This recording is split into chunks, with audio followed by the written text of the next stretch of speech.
हम मीनू झा उपस्थित छी एकटा चौड़चन पाबनिक गीत लऽ के। गीत के रचनाकार MM झा जी छथिन। सब गोटे के चौड़चन पाबनि के बहुत बहुत शुभकामना। धन्यवाद। जय मिथिला, जय मैथिली। चौड़चन के देखे हिन चान गे सखिया, चौड़चन के देखे हिन चान, चौड़चन के देखे हिन चान गे सखिया, चौड़चन के देखे हिन चान, देखै में लागे सोहान गे सखिया, चौड़चन के देखिन चान।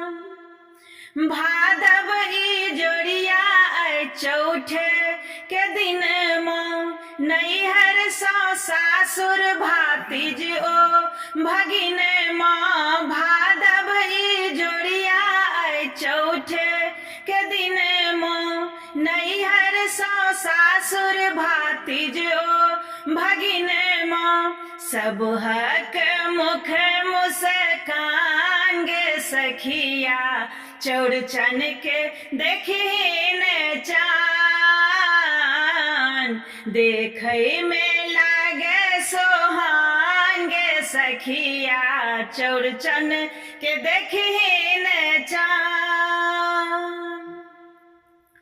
अंगना में अरपन ठोप सनूरी, टिकरी पिरकिया गम गम दलपूरी।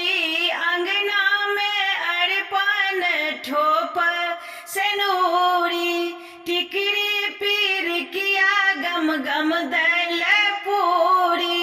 मोरर के से होरियान गे बहिना, मोरर के से होरियान गे सखिया, चौड़चन के देखिन चान,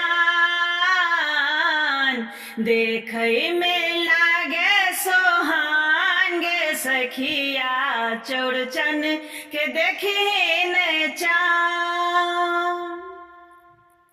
भोरबे पाबनि के सबटा तैयारी, हाथ उठाबै मिथिला नर नारी। भोरबे सौ पाबनि के सबटा तैयारी, हाथ उठाबै मिथिला नर नारी।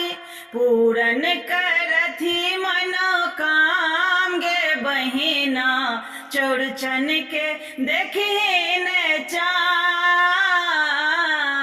देखै में लागे सोहान गे सखिया, चौड़चन के देखिन चान,